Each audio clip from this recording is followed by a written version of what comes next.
magandang hapon, good afternoon, and welcome back. We hope you had a sumptuous lunch and you have gained some energy for our afternoon session. Now, while waiting for the others to join us, maybe they're still munching some of their lunch, no? We would like to just acknowledge here and give some shout outs to Director Tess Kamba of the ICT Mindanao Cluster 1. We also have Director CT Rama Alawi of the ICT Mindanao Cluster 2, and of course, with Sir Ram, who is very busy. We also have to shout out for Director Alimzar Asum of the ICT Mindanao 3. Thank you so much. Also, we would like to give a shout out to the team of Sir Bob, Sir John Lee. Of course, shout out din sa mga busy natin working for this, to the team of Ma'am Lucette of LDR Event Solution. Maraming salamat po. And we would also like to acknowledge our sponsors. We have StarPay, we also have Eastern Communication, we have Globe, and we have Globe. So now, time check, it's 1:29, no? And it's 1:17 pala, and we're already 129 inside our conference room today. Thank you everyone for those who stayed while eating their lunch. Now, we will be jumping into business. We still have three speakers for this afternoon. Now, for our first resource speaker, our first resource speaker this afternoon is Mr. Ryan Uy. Mr. Uy is the product and marketing head of StarPay Corporation. He graduated from the Ateneo de Manila University in 2012 and completed executive programs in leadership and fintech at the Hong Kong University of Science and Technology and the University of Pennsylvania, respectively. After helping to grow and lead the digital efforts of a local technology startup, Mr. Ryan Orr joined StarPay in 2018 and lead several efforts across the organization.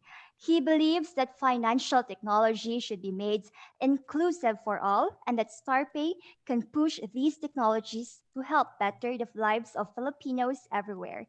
Again, please help me welcome Mr. Ryan Uy. Mr. Ryan Uy, good afternoon and welcome. Hi, Rich. Glad to be here. And thank you to both the NICP and, of course, our team over here in Mindanao for inviting me over. Once again, a good afternoon to everyone. I hope everyone had an awesome lunch. I'd like to introduce myself once more. My name is Ryan Uy, Product and Marketing Head of StarPay Corporation. So I'd like to talk about, the first thing I'd like to talk about is how different the world we live in right now is. The reality being that this last year has really been a challenge for everybody. Mobility has been slowed down. People are having to resort to more creative ways to weather out the pandemic while at home. And although we're seeing more people, some other countries try to get back into the normal speed of things. This can't really be said for us at this time. So there needs to be some intervention coming in from both the public and the private sector in order to help alleviate these concerns.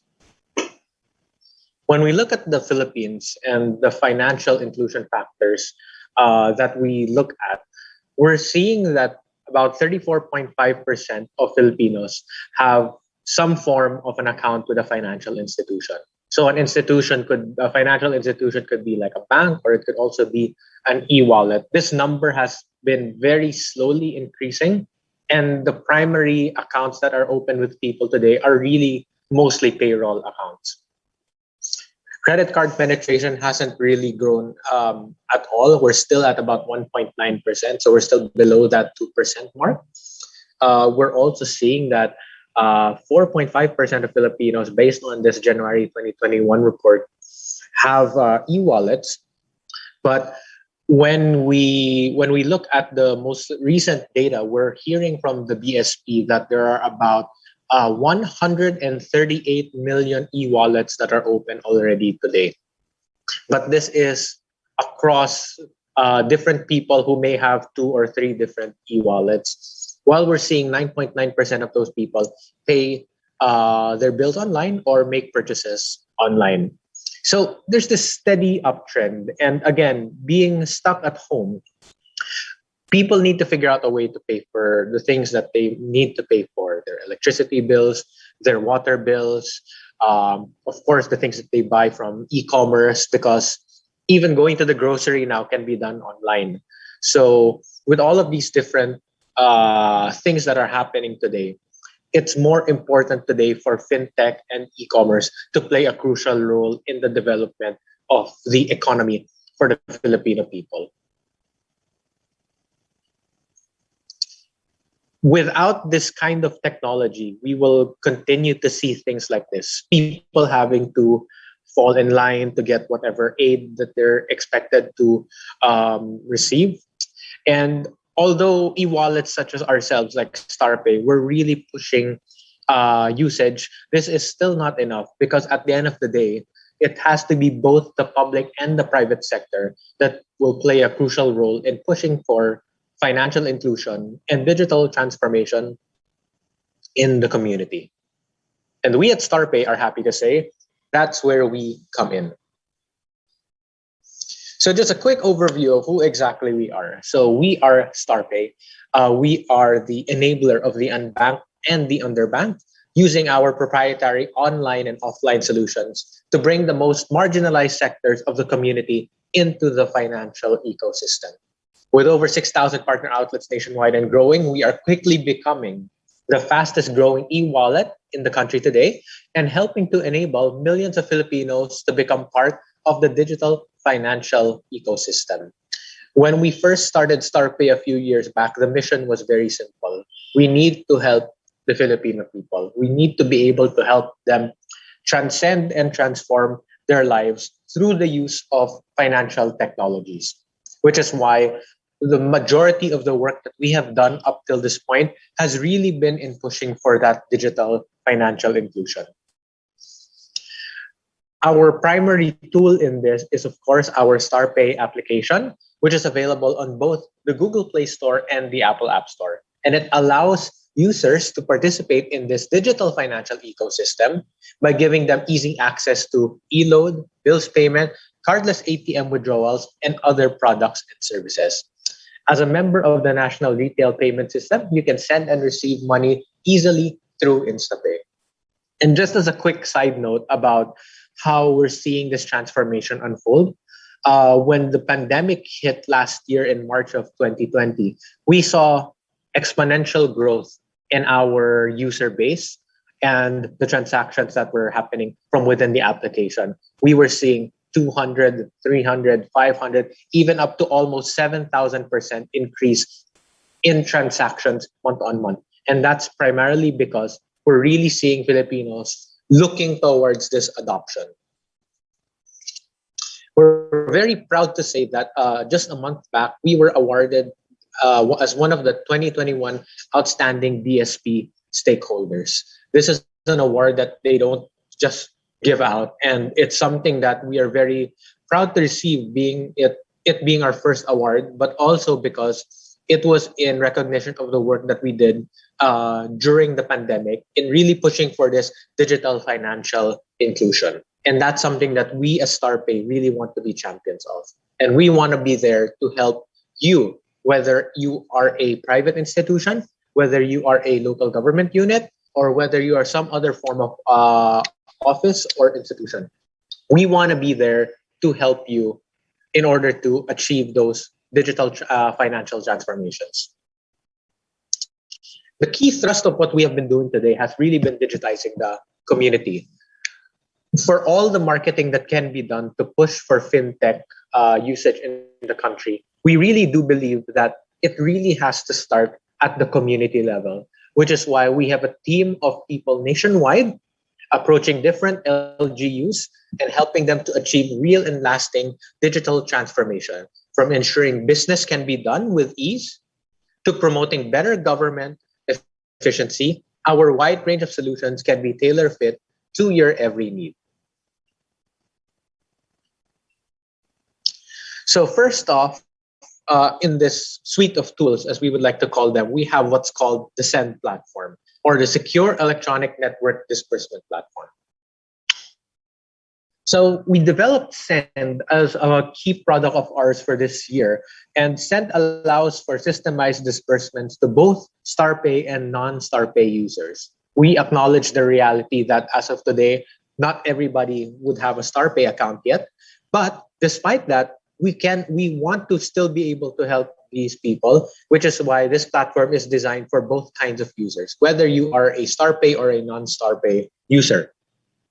So Send is a self-service platform with no reconciliation required for easy use.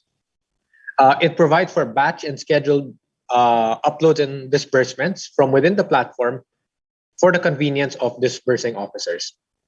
There's no ADB required, and it provides easy monitoring for fund disbursement status and transaction history.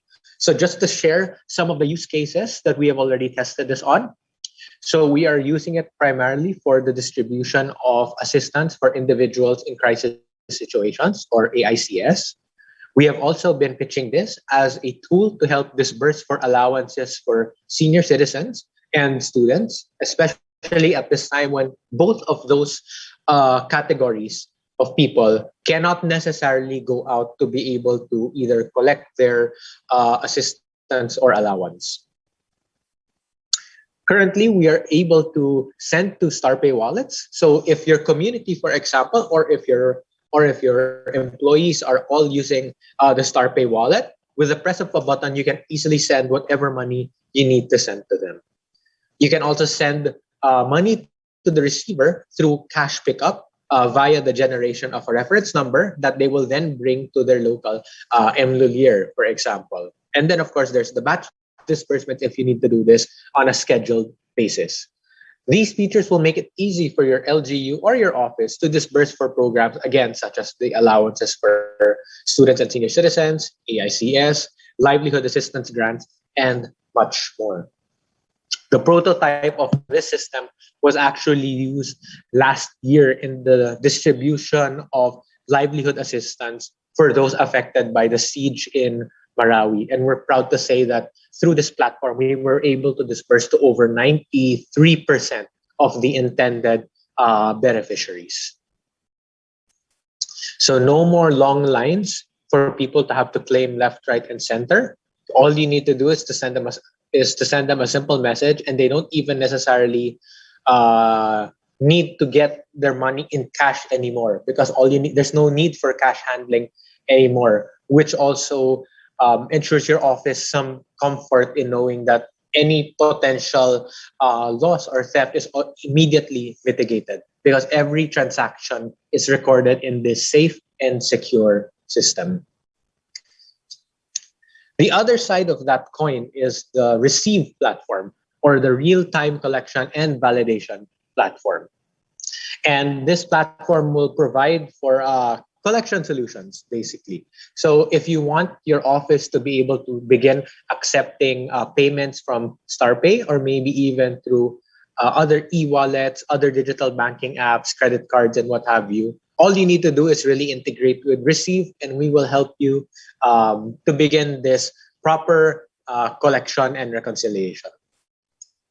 E-commerce and web platforms can also easily integrate into the Receive platform. And we are awaiting the approval of the BSP for this so that we can begin a full-fledged launch. But we have also begun sharing this to some of our LGU partners as well. So this allows for StarPay to merchant payments, StarPay to LGU payments, non-StarPay, meaning if you're using a different application, as long as it's a member of the InstaPay network, you should be able to pay through our Scan to Pay QRs, which we will be launching this month. We also have several integrated products and services under the Receive banner to really help to work on the digitization of your LGU.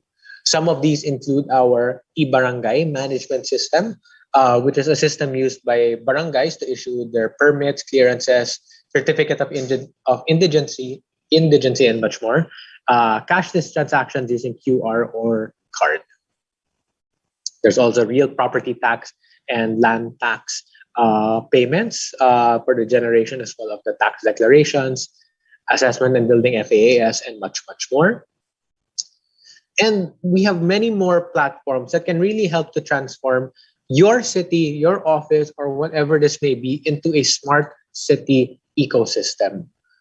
There is a growing movement towards moving into this smart city ecosystem so that everything within your community can be done within a loop. Payments to the government office can be done through the StarPay wallet. Payments for merchants within that community, such as in sari-sari stores or local merchants, can also be done through StarPay. And with our wide range of digitization platforms, you can guarantee that StarPay will be with you to help in this digital transformation. When you work with StarPay, you will have an access to a wide range of technologies designed to solve operational challenges. And these systems we have developed with our in partnership with Thailand International. We also have a tried and tested system that has helped over 5 million Filipinos nationwide and has helped to disburse over 43 billion pesos as well. And you have a team that is ready to work with you wherever you may be. So Luzon, Visayas, or Mindanao, StarPay is there for you. We are proud to say that because of our unique online and offline solutions, StarPay became the largest partner of the DSWD in the distribution of the Ayuda. We were also the primary partner in the distribution of Ayuda for Mindanao as well. So from regions 9, 10, 11, 12, so on and so forth. We were really at the forefront of that, whether it was to help disperse these in basketball courts or barangay halls or wherever these may be, or simply done through the StarPay application. We were there and we continue to be here for you to make sure that we can deliver the very best digital financial technologies for you and your community. It is the vision of StarPay to really become the pitaka ng bayan. And we say this with a lot of conviction because life is not easy right now. Let's just face facts. And we need all the help that we can get. Our communities need all the help that they can get, which is why we as StarPay have really wanted to push ourselves to be at the forefront of giving this assistance, being able to help deliver these services seamlessly, quickly, and securely. So whether we have to bring our people down to the ground, or if we have to help you create these solutions or customize these solutions for you, we will be there for you. And speaking of being there for you, we are one of the few, if not the only e-wallet system in the country that has dedicated managers that handle specific regions. So we have our person on the ground, Miss Stephanie Perez, who is our partnership manager for Mindanao. I believe she's also in the chat box or is participating in this event today. So should you need to get in touch with her, feel free to take a screenshot of this particular slide right now. We will also be sending this in the chat box as well. And if there are any other questions that you want to ask about StarPay or how we can help you transform your communities using financial technology, we will be here for you. And that's all it for me. Once again, the name has been Ryan. Thank you very much. I hope you guys download the StarPay application. You never know if you get drawn for today's raffle. You will need it to be able to claim your prize. Thank you very much and have a great afternoon, everyone. Thank you very much. And a virtual applause, please, for Mr. Ryan Oy from StarPay. For the information of everyone, again, StarPay is also one of our sponsors. Thank you, sir, for sharing to us this digital financial ecosystem. No more long line in a safe, seamless, secure, and inclusive system. Ang pitaka ng bayan. Thank you so much, sir.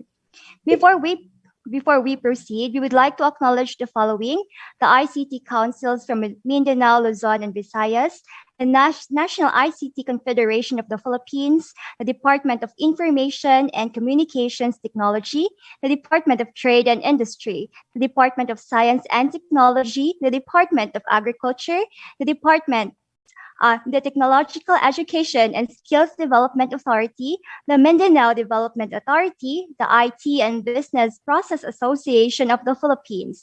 Also, we'd like to acknowledge various academic institutions in Mindanao, in Luzon, and in Visayas. We also have different LGUs and, of course, our Farmers Association. Also, special mention to Mr. Erwin Ambasa of Faculty of Mathematics Department and Mr. Brian Celeste of Central Mindanao University, watching together with his students, and also Ms. Hermi Abakita from Department of Education. Thank you for joining us.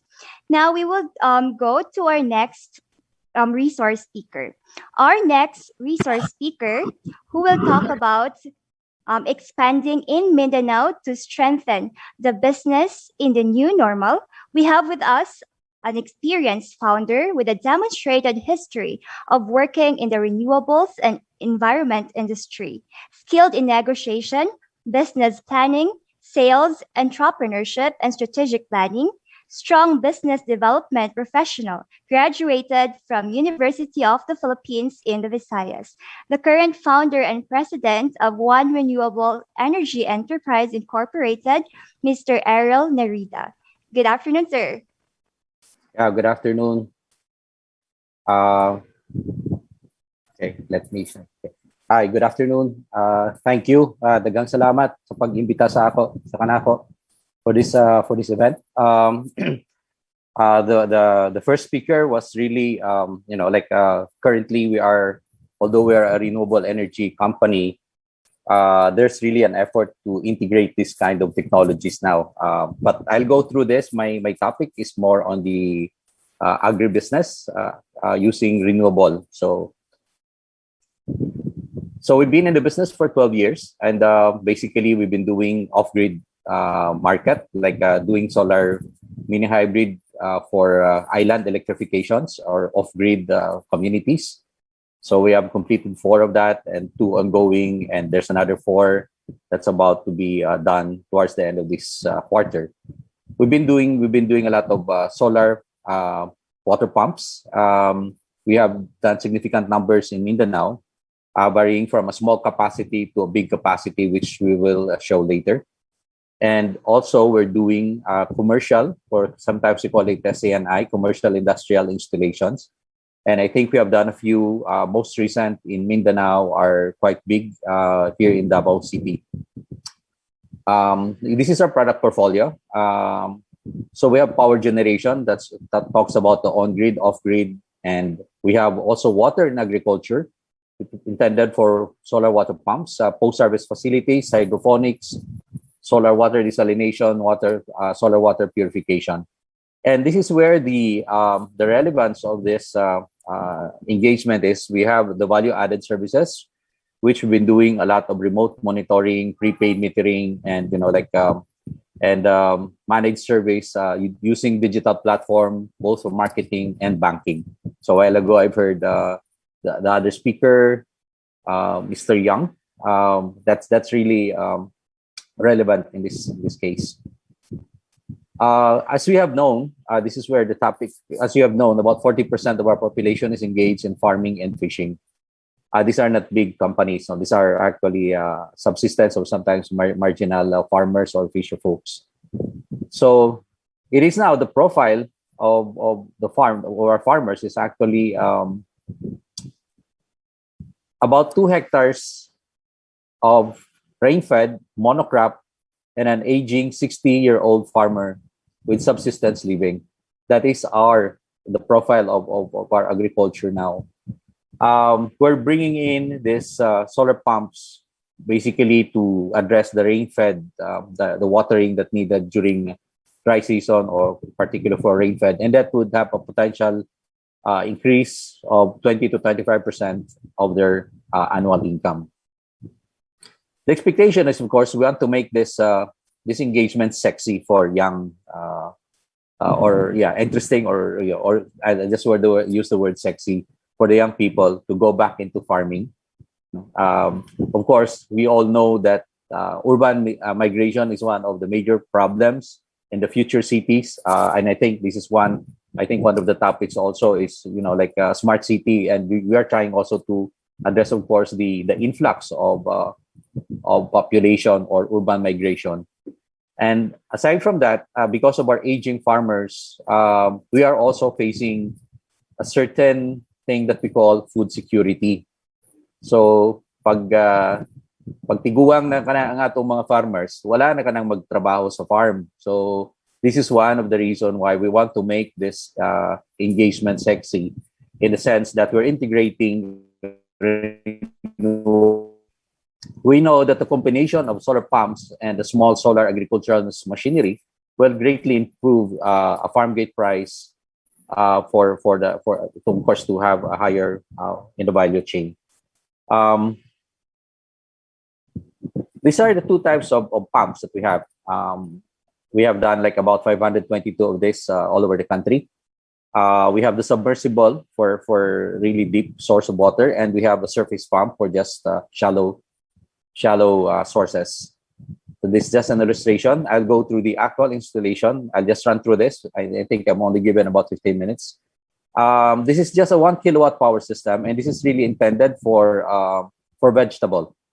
It's not intended for rice. It's intended for corn, for those that are really big, that higher water demand.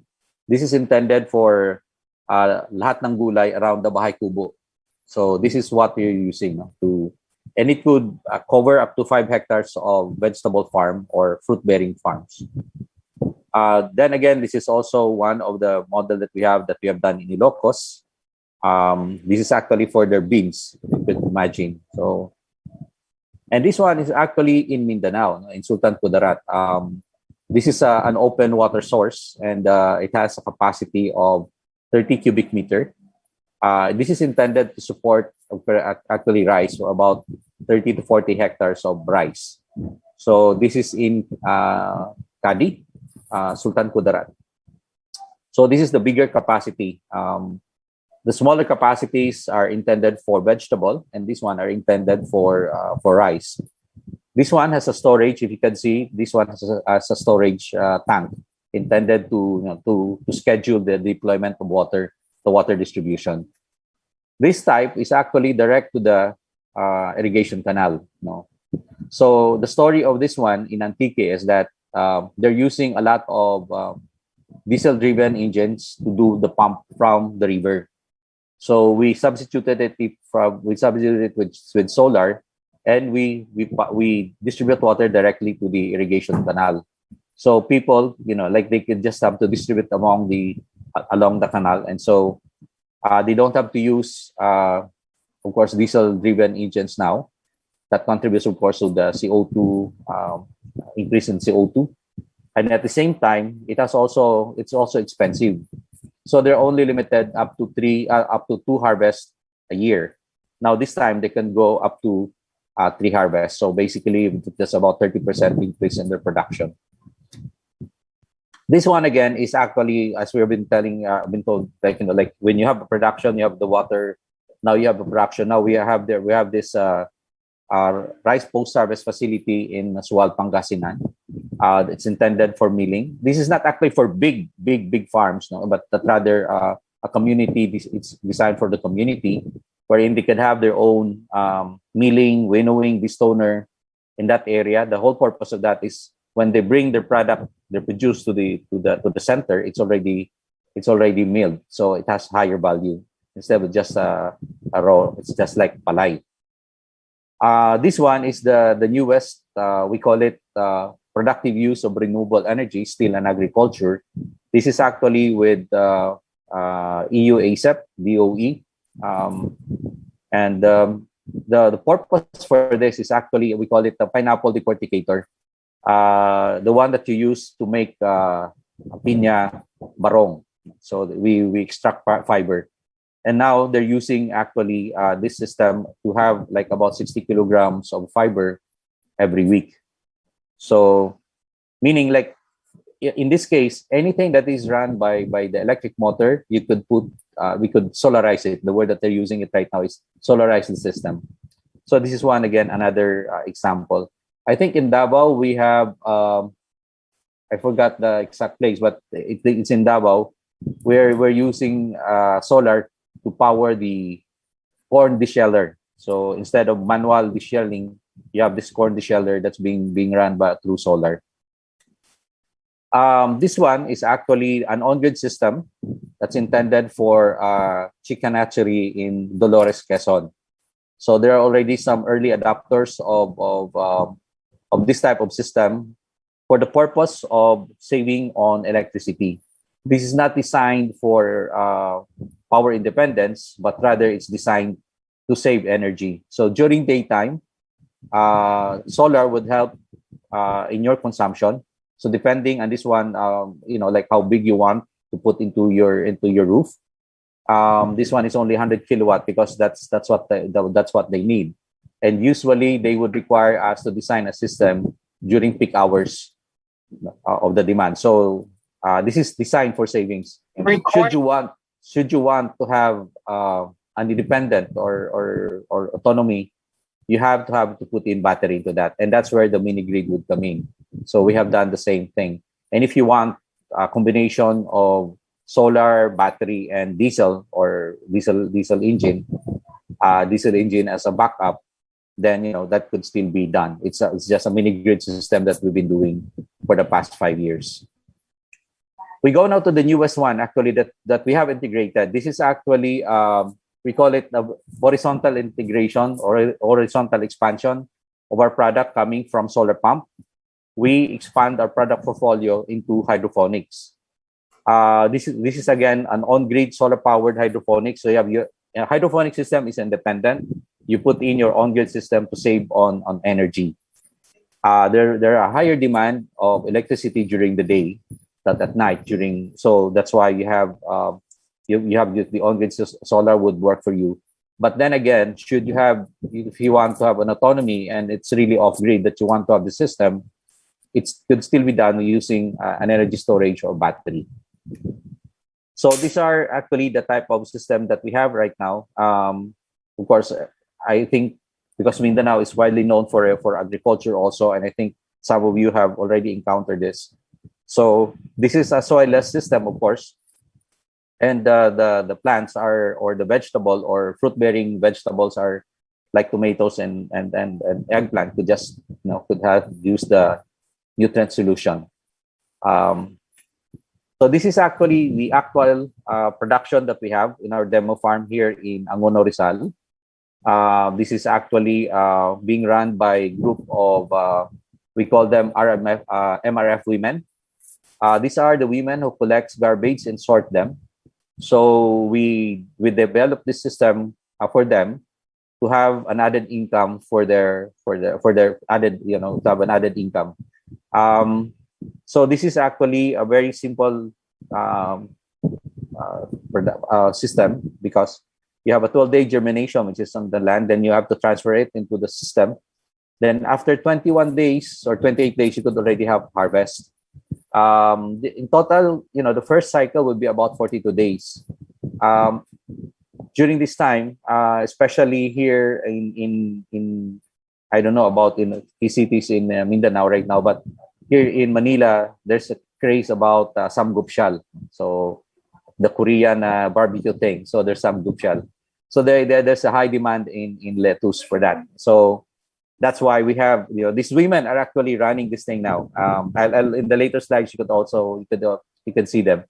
So, but this is just a 42 day cycle, and this is situated in the urban area, or we could also situate this in the barangay for there are some plans to be doing that, but this one is the demo farm is in the urban area. So the design that we got is in collaboration with the Central Luzon State University, one of the agricultural universities in the country. And so we adapted their system and we integrated our renewable into that. This is actually the actual women that's doing the managing or operating the system now. It's in Barangay Kalayaan. That's why they call it Freedom Greenhouse. So I think we're already in our probably in our fourth harvest. So this is the first harvest, and as you can see, these are actual photos. So I mean, like they're really, I would say with the help of with the support of the barangay officials, particularly the barangay captain, the project is really successful. In Mindanao, we have recently implemented this in Dipolo City and Tapitan. These are actual photos during the blessing. So here, so that's already a productive setup that they have here. But the model here is they have one hydroponics and they have one greenhouse. The greenhouse is intended for seedling production. Then it will be transferred into the hydroponics system. We conduct, of course, we do training, and that you cannot just be doing hydroponics without a certified hydroponics technicians. And the persons that's the team that's running that right now are actually certified hydroponic technicians coming out of Central Luzon State University. And I guess in Mindanao, there's a lot of these agricultural schools also that could have something like this. And we're really looking forward to have something like this in Mindanao. The training is not only on constructing it and operating it, but also we'll be conducting a training on how to do formulation for nutrient solution, so that it could be locally locally mixed, instead of buying it somewhere or buying it from Lazada or Shopee, which you can see some of this already on those online shoppings. So the suggested crops here, actually you can have like the leafy ones and the fruiting ones, and this is actually the actual planting that was done during the first round, and this is just for photo ops, but this is the actual planting, and the previous pictures is actually already the harvest. So that somehow ends my presentation. And for Mindanao, we have actually a satellite office, a liaison office that could be easily address whatever solutions you want to have for renewable energy, integrating with agriculture. And I just want to to highlight that currently we are working with a group. They call themselves DRACO. That's, I think, Davao region. It's a cooperative of farmers that we're working now, and the idea is actually to solarize their milling system for Adlai. So that's still that's an ongoing project or development that we're doing now. Yeah. So again, daghang salamat sa pag-imbita sa ako to share this thing. I just want to highlight that we're doing actually a lot of integration of this digital platforms in the system right now. We are doing also, as mentioned, it's mostly on salaries, but right now we are actually setting up a lot of these things, even as far as some small islands in Tawi-Tawi. So, daghang salamat. Daghang salamat, Mr. Ariel Narida, for your generosity of time and expertise. What you have shared po are all very innovative and viable solutions. And thanks as well po, sir, for mentioning some challenges and opportunities that are really a part of the agriculture profile. And we are one towards the future of food security and renewable energy. Thank you, sir. Thank you. Okay, now we will be hearing from our last speaker. Our next speaker is a native Davaoan and graduated from Ateneo de Davao University with a bachelor's degree in AB Political Science. His expertise in customer experience has been honed throughout the years of his work, where he gained on-the-ground experience through Philippine Airlines, JP Morgan, and Chase, to name a few. From there, he served as a revenue head of the Amalgamated Group, a Davao-based conglomerate which is involved in several industries such as real estate, financing, retailing, and distribution. As he continued to adopt the customer-first practice that he embodies, he joined Eastern Communications as the executive account manager of Mindanao Regional Operations, where his expertise coincides with the mission and vision of the company. Please help me welcome Mr. Albert Antig. Good afternoon, sir. Good afternoon, everyone. Maayong hapon sa tanan, no? I would just like to greet everyone. Very, very good afternoon. Buenas tardes and salam alaikum for all our Muslim brothers, no, and sisters. Before I start, no, I would just like to officially thank, no, NICP, DICT, ICT Malaybalay, DAP sa Mindanao, and the other organizers of this event for inviting Eastern Communications. No, mabuhay po kayong lahat. So I'm gonna share my slide. No, I just have a little presentation for everyone here. Knowing that we've heard the concerns, no, of our brothers and sisters here in Mindanao. No, so we are really willing to propose or to present to you what we've come up, no, for possible solutions and for possible partnerships with the attendees here. No? So let me just share my screen.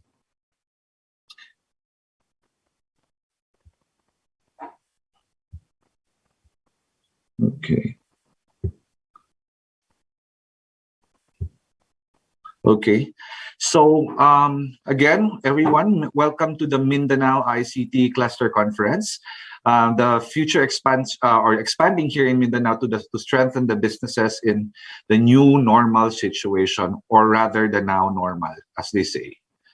So again, my name is Albert Uy Antigno. I'm the Executive Account Manager of Eastern Communications for Mindanao Regional Operations Group. No? Today, I will be discussing the expansion here in Mindanao on how we can help, no, and how we can be of solutions, no, to the evolving new normal due to the pandemic situation. So the Mindanao, or as a fellow Mindanao-born person here, just to state the exact details, I was born and raised here in Davao City, no, sa Broken Shire po ako pinanganak. That was way back 1984. No? So, kabalo ko magbisaya, straight kayo. Kabalo ko gamay magminuslim, Maranao, no, and kabalo ko magchabacano gamay. So I'm a with the experience of traveling, that gave me extensive dialect knowledge then, no, so to speak.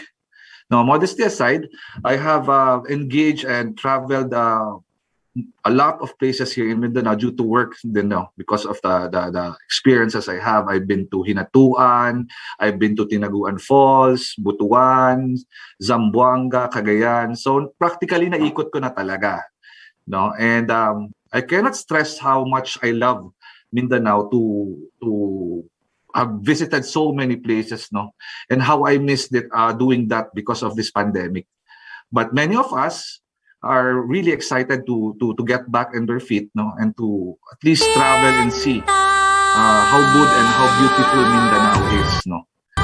So I'm sure you all fairly much know about these locations. What I'm trying to say, kung like dito sa Davao, meron tayong mga bagong Dusit Tani Lubi Plantation, meron tayong mga Pearl Farm, meron tayong Samal Island, Samal Beaches. So many things to mention, no.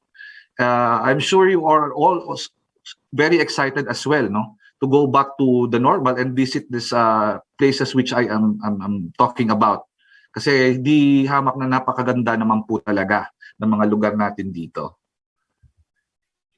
So moving forward, who we are, no? Who is Eastern Communication? Of course, the defining factor of Eastern Communications is, ika nga nila, we are being carved by the values which we adhere to, no? So let me quickly share a brief overview of who we are. Not only are we the first telco in the Philippines who happens to be 143 years and counting. It took us some time to start offering our products, no, not only in connectivity but as well as in ICT solutions. So, but now we are trying to expand and broaden our product portfolio to be a solution provider apart from being a service provider. I wanted to share with you our overall vision and a mission and how important it is to always be someone you can depend on. No, our very unique approach of high-tech and high-touch approach continues to this day. Maybe while social distancing just a little, pero alam naman natin na what we have to stress is what's important is the safety din ng mga tao natin. And we do not prioritize the numbers, but we do prioritize the customers over the numbers, so to speak. And here is a quick overview of our core values, highlights on how we make sure that we know our customers inside and out. Then we make that human connection and establish very good relationships with our customers and clients as well. So now that you know a little about us, let us look into the expansion plans of what Eastern Communication has for the whole of Mindanao.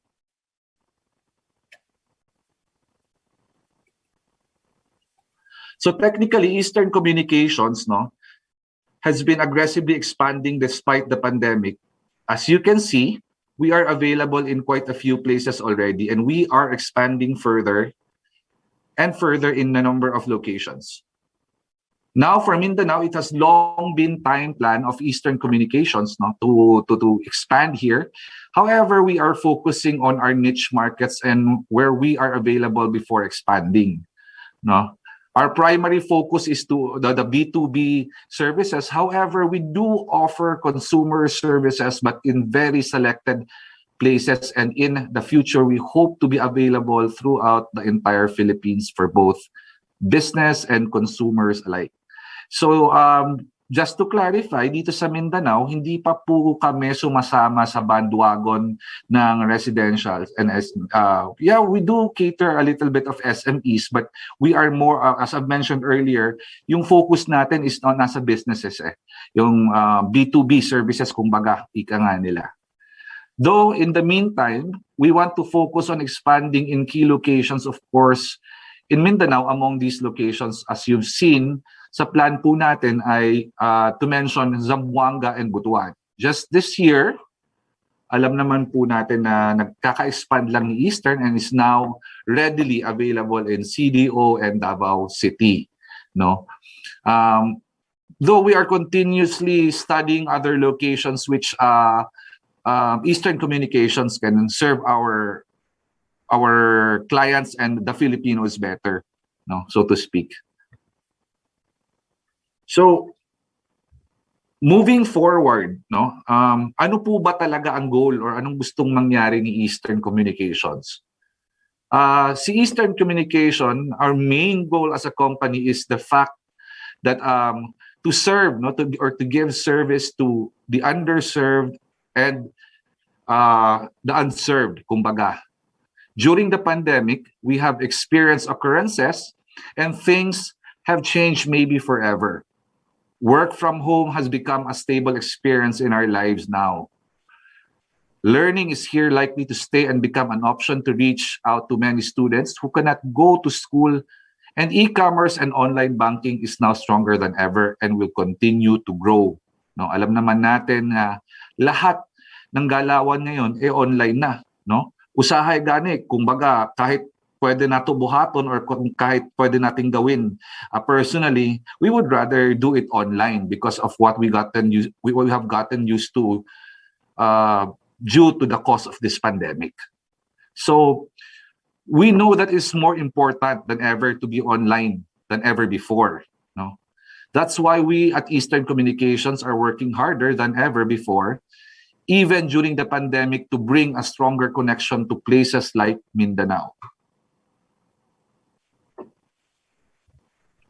So the growth of the Visayas, primarily kasi before our expansion here in Mindanao, we were already recognized or present, very much present in NCR, of course, and our recent expansion in the Visayas region are continuously reaching other areas in not only in Cebu, but meron na rin tayo sa Iloilo, and then we are continuously expanding further to broaden the reach and horizons of Eastern communications. So why are we expanding so aggressively here in Mindanao? Yun nga yung tanong natin. No? Well, as I mentioned earlier, it has been a long time plan of Eastern Communication to expand to Mindanao. While we have been planning meticulously for our expansion, we wanted to make sure that when we expand, we are able to maintain the level of service that we have come to be known for. Our focus of approach of high-tech and high-touch continues to be one of our driving goals, pairing with the goal of having the happiest customers under the sun. And we at Eastern Communications are not the only ones who have noticed how wonderful Mindanao is. As we all know, parang sa mga nag-talk po kanina, BPOs have chosen to expand in Mindanao and more will likely to come. After all, this continues to be one of the driving industries for the entire Philippines. The tourism industry, despite the many challenges it has gone through during the pandemic, we are all looking forward to the return of the industry. And personally, I cannot wait, as I love visiting various places here in Mindanao. So happy ako technically because listening to our previous speakers here sa MINCO, we personally I representing Eastern Communication saw a lot of opportunity for all of us to collaborate, and to help each other withstand the adversities of this pandemic, kumbaga. So what is the high-tech, high-touch? Actually, I would just like to highlight also that apart from being a high-tech, high-touch company, driven goal-driven company pala rather, we promote the human connection. That is the very important thing to touch kasi we believe that the customers will always cling and remember you because of that service, and because of that relationship. So our many solutions as an ICT solutions continues to support businesses as they continue to grow. From connectivity solutions that can help you reach the internet to network solutions that can address both domestic and international needs. Security solutions that are in high demand with so many attacks coming in left and right, paired off with cloud and data center. Solutions that can help businesses expand and grow accordingly. And of course, business applications that can answer many other needs. Yes, these are just some of the offerings we have for our many businesses growing in Visayas and Mindanao, and we will continue our high-tech and high-touch offerings to serve our customers better. So kumbaga, sa mga narinig natin today, or during the Mindanao Conference, we try to innovate our products and services to cater for the requirement of every unique client. So to speak, if they want to go on a work from home basis, whether they're homegrown or office grown, we have solutions for that. And we are proud to say that we listen. That's why after we listen to what they need, that's when we establish the products and services which we are offering our partners and our clients po. So to wrap things up, I just know that as someone who has experienced the resilience and strength of Mindanaoans, ang dami na po talaga nating na-experience dito sa Mindanao. In fact, not to mention the Marawi siege, the Rojas night market bombing, ang dami na po nating problema ang kinakaharap. But we are still standing because of our resilience and the strength we have, and the faith we have with each other, regardless of the religion. So know that we will get through this challenging time in our lives, but we will all only be able to do that by working all together, as I've said, gritting our teeth and braving this now normal. And when we are able to power through, we can finally go back to many, many wonders of Mindanao, something we can all look forward to in the near future, or hoping and praying that it will be normal anytime soon. No, so again, we are not just here. No, I am not just speaking on behalf of a certain company, Eastern Communication, but I am speaking in behalf of all the telcos. No, we are here to help. We are here to make things and lives easier for all of us, no, during this very challenging time. So again, I would just like to extend my thanks, no, to all the organizers and the attendees of this Mindanao conference for giving me the time. Should you wish to have any inquiries, please do let me know. So again, I am Albert Antig, Executive Account Manager of Eastern Communications, no, for Mindanao Regional Operations Group. Mabuhay po kayo lahat. Thank you. Well, thank you so much, Mr. Albert Antig. Indeed, your advocacy in bringing back human communication in the business of, human connection in the business of communication and technology is indeed taking realization. And thank you, Eastern Communication, for being of service to the people of Mindanao. Hashtag high touch, hashtag high tech. Thank you again. Now, may we call in again on screen Mr. Ryan Uy, Mr. Ariel Narida, and also Mr. Albert Antig. And also, may we call on screen for our panel discussion our moderators, the Executive Director and of Kamulan Chamber of Commerce, Mr. Robin Cui, and also the President of Malaybalay ICT Council, Mr. Bob Tinsay, and they will be moderating our last panel discussion for this afternoon. I guess I'm now going to give the floor again to Sir Robin Cui. Thank you. Thank you, Rich. Robin. Hi, Partner Hello. Bob. Robin, would you mind I ask permission to the organizer, to the event organizer. Can you allow Mr. Garcia to join us, please?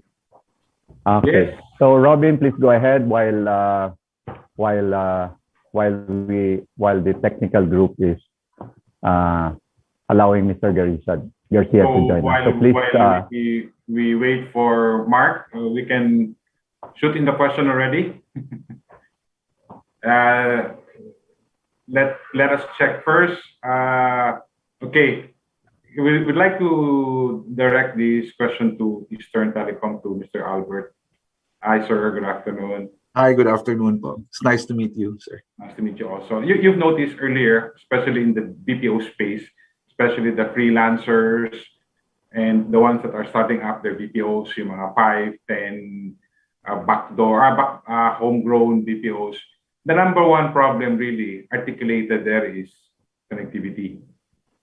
Okay, and one of the entrepreneurs, the technopreneurs, was saying that because he's a bit of an IT guy and everything, he was able to do some tweaking, he was able to do some code changing just to adapt to the low bandwidth connectivity in this area. Okay, so we know that as we get into the fourth revolution, the high bandwidth requirement of BPOs will kick in. As a matter of fact, it has kicked in already. Okay, so really, if you see that there's a gap.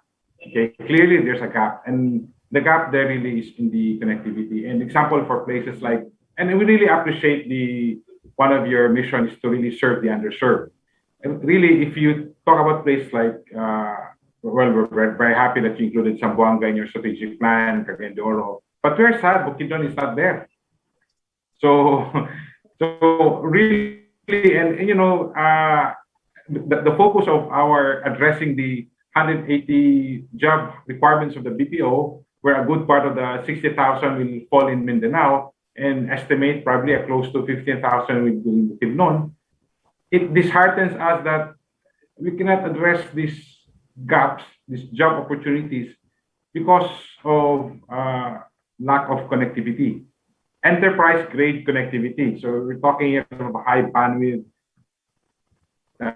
maybe even verified requirements.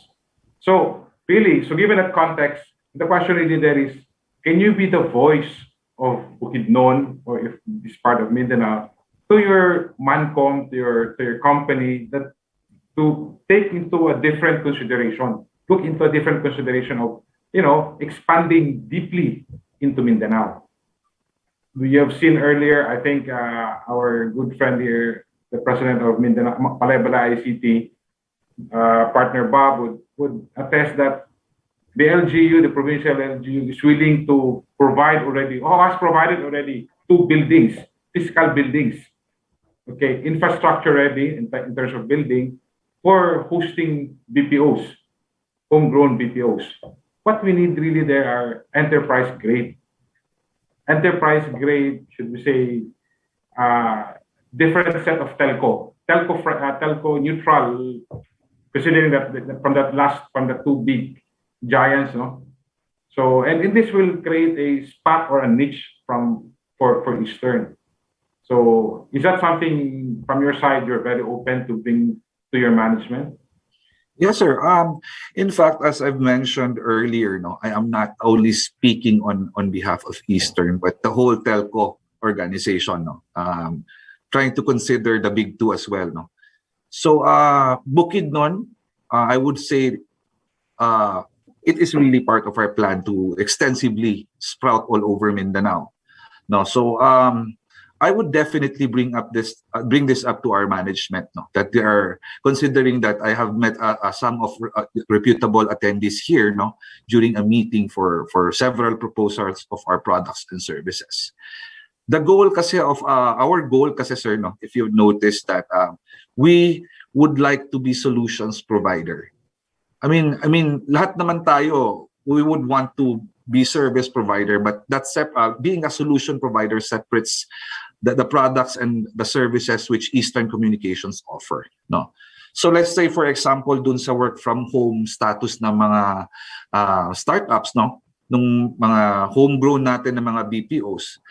Let's say if you are based in Bukidnon, and we haven't expanded that there yet, it doesn't mean that we cannot serve you better or in some ways that, because like I've said, we are open to finding solutions, no, to our clients, no. So kung wala man kaming connectivity doon, maybe we can provide them with other products which will help them their operations be seamless, no, and maybe collaborate with other telco companies for the connectivity. Pwede din pong ganyan, because all in all, kahit sabihin natin we are competitors, but at the end of the day we still work hand in hand po, no. So that's how we do it.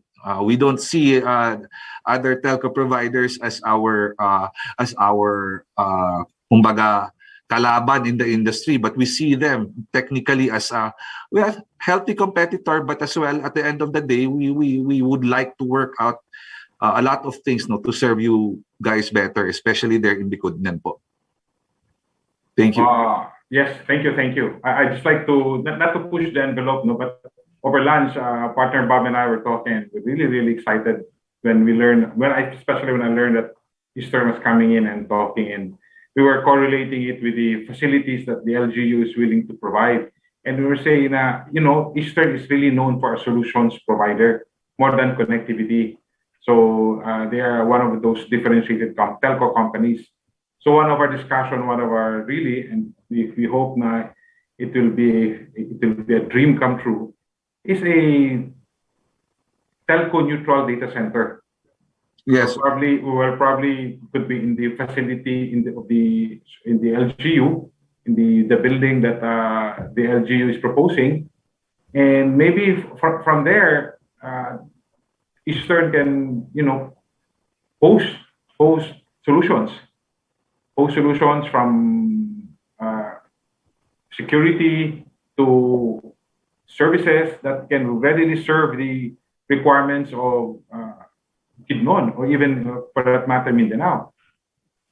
So again, not to push the envelope, but you were saying that maybe in the pipeline you're planning for Mindanao, you can have that sort of touch points with management with Eastern. Sure.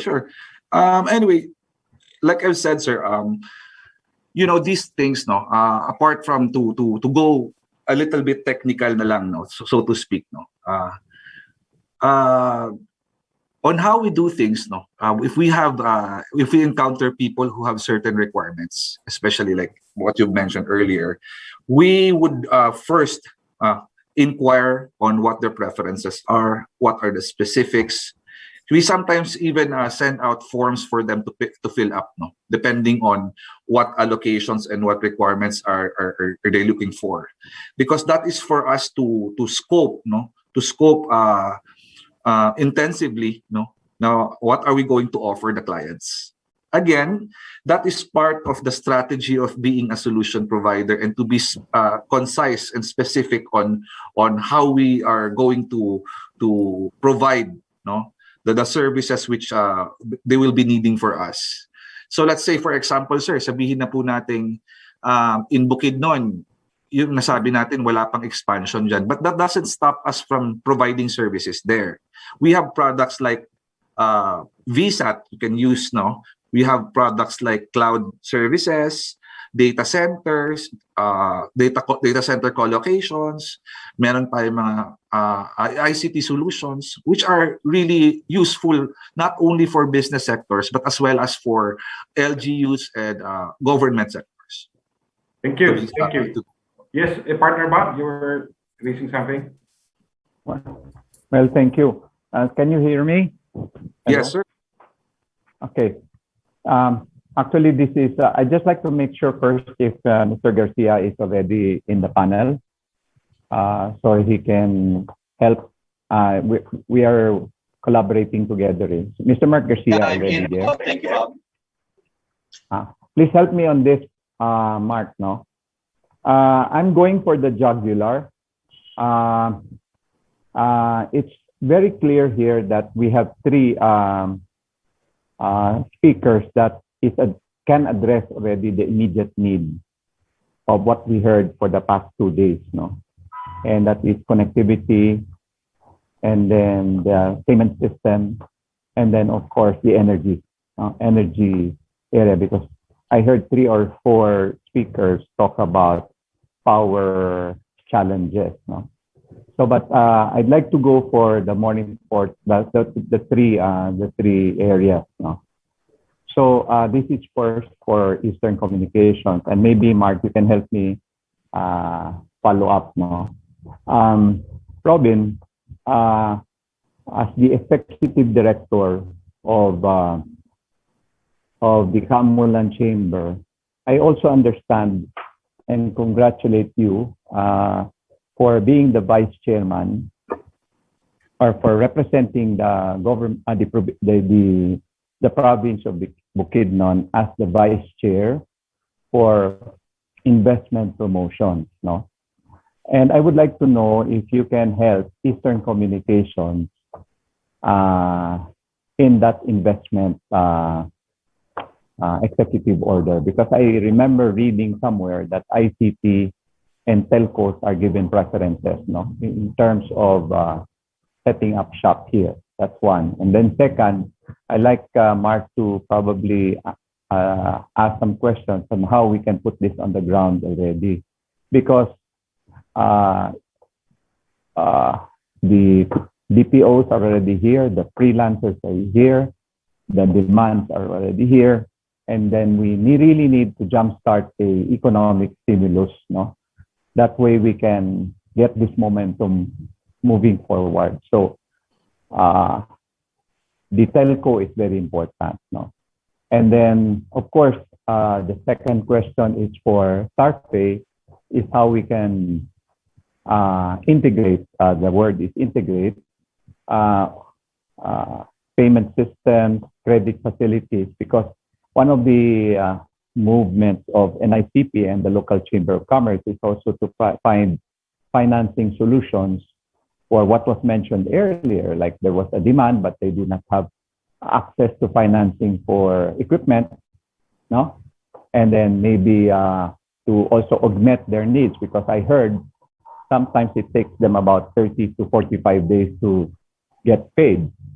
So NICP and Malaybalay ICT is already arranging with financial institutions to also help the freelancers. And lastly, of course, for Mr. Narida, we cannot do anything about the challenges with power here because it's all government run. No? But you might be the answer because I just like to know if it is feasible that a small BPO can have a power backup of clean energy besides a noisy or rather a fossil-driven generator. Can your company provide an alternative power source for a BPO player or a household that has 5 workstations, no? So those are something that I really like to put on the ground in the discussions today so that we can really move forward with this. Starting with, of course, Robin, and then, of course, Mark. If you can elaborate on that, and then the speakers can respond to that. Thank you. Thank you, Partner Bob. I think it was mentioned earlier already by Mr.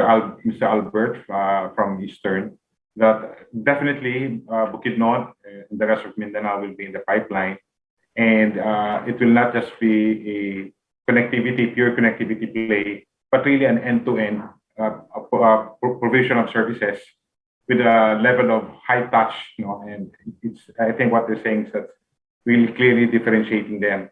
But what we can do on the ground, is, because apparently there's that gap, from the way the marketplace is understanding the solutions that Eastern brings or the telco brings. So in that regard, we, Bukidnon Kamula, it's really our volunteer effort. We can come in actually to assist in the vetting process of the requirements from the ground and the solutions that these partners are putting on the table. And that is true also with even StarPay and one renewable with Engineer Errol. So it's something that we can do, as well as StarPay with founder Ryan. Yeah, but what I'd really like to emphasize, Robin, is scale. Because before any companies will come in, they will measure us. They will always measure us. And if we do not have scale and we do not have the influence that Kamulan Chamber has, and as vice chair and executive director, you may be able to leverage that, because the LGUs right now is the number one client, can be the number one client of Eastern Communications, besides tayo mga businessmen, So if we can establish through being the vice chair for the investment board, I think you can get more traction. And I think Mark can maybe elaborate on that, Mark, if you don't mind. Thank you. Yeah. Thank you, Partner Bob. No, thank you. Thank you very much, Bob. Mayong hapon sa tanan, Sir Erel and Mr. Albert. Ryan, good afternoon. Magandang hapon sa iyo. Good afternoon. The initiative of expanding for Eastern Communication and with Ryan's outfit as well, the business side of it kailangan talaga i-consider before you go into it. It's a business from the very start. So primary consideration yon. However, we are at a time wherein government should extend more than the usual for us to start up or ignite the recovery process. Listening to the DICT kanina, particularly on the establishment of a co-working space under the IIDB or the IID Bureau, there is a potential dito, Bob and Robin, that the newly built facility ng Bukidnon can actually be used as a co-working space for free rather than just walang tao, walang renter kasi economy is really not that good. Now, having this opportunity na libre siya and an area wherein players like Eastern Telecoms and Solar, One Renewable, and Ryan, so StarPay, this would be a very good place for you to consolidate, and the freelancers will also be there so that they don't have to rent out things. And perhaps those ones to do startup can also start from there. Now, the hand of the Malaybalay ICT Council would be very crucial here in convincing the provincial government to do that. Of course, there will always be national partnership as well, because the national policies should favor your being there. I don't know if under the new startup law and all the other economic modification that we're doing, are there tax incentives if you risk your business going to areas that are not commercially viable? Perhaps a tax holiday or all those things, kasi importante yun eh. So I think that is one of the clear next steps na kailangan gawin to be spearheaded by Malaybalay Kamula Chamber of Commerce and Malaybalay ICT Council to look into this particular partnership so we can utilize that facility. You have to understand that government facility now, particularly the buildings, the schools, are empty. Empty nga si commercial, lalo na si government, di ba? So this is an opportunity for you guys to land in the heart of Mindanao, Bukidnon. But I also understand that this is also a reality in many LGUs. They have invested in development of commercial spaces to also increase their economic enterprise. But this is a model that you can consider locating yourself in a co-working space. You will be directly working with your targeted client, the freelancers, the startup businesses. These are all you. All right, yun siguro ba, but I would just like to inject some inputs and question for StarPay. I really appreciate StarPay because it's simple. It's simple. If you look at the different e-wallets ngayon, meron ng may dagdag investment, may nagka-crypto na rin, may insurance pa, di ba? But of course, this is targeted for the upper group. Now, we always have to remember that one of the reasons why tinakbo tong Mindanao ICT Cluster Conference is to address agriculture. Di ba? So, how beautiful would it be if Ryan's system is the primary wallet ng mga farmer, pitaka ng farmer.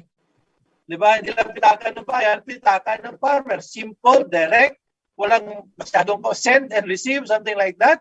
And of course, Eastern Telecoms is here, Eastern Communication rather. Alam ko, it's not really commercially viable. But what about serving the connectivity gaps?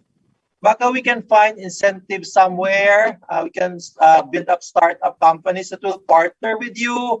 You get government subsidy for this purpose and be there when no business or no telco would like to go. I understand the business side of it, but it's a reality. And of course, I've always been renewable, Sir Irel. I've always been renewable. So bahay ko is, kung afford ko lang, I'd rather convert my house to solar. But the models that you presented for support to agriculture, the pineapple decorticating machine, the hydroponics, these are good and sustainable for cooperative startups. Bob and I work with several IP cooperatives. They have a decorticating machine. In this case, naman for abaca, if I'm not mistaken. So perhaps this is a model that we can look into and perhaps work with them as well. Solar energy and renewables are always very much welcome. And the good thing is you can exist where no lines are there. Kung sa Bisaya pa, walay linya, pero naiinit, then tuloy lang. Sorry, Ryan. I know we're talking in Bisaya sometimes. But Ryan, on the positive note, thank you for taking the risk. Medyo that market of e-wallets and medyo malaki na rin yun, ha? The data that you presented earlier is quite challenging, but I know there are many players and you're there. And ang gusto ko lang siguro is for your group to try to corner a particular market yung sinabi ko kanina para address din naman yon kasi everybody's addressing that commercially viable, but yung ano, baka, alam ko there are challenges but we can work with. Thank you, Bob.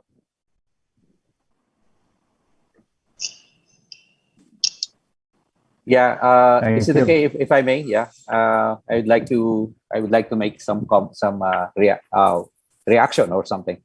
But anyway, this is actually a very good engagement clustering in terms of different platforms, because currently we may be coming in as an electrification through electrification industry or platform, if you call it that way.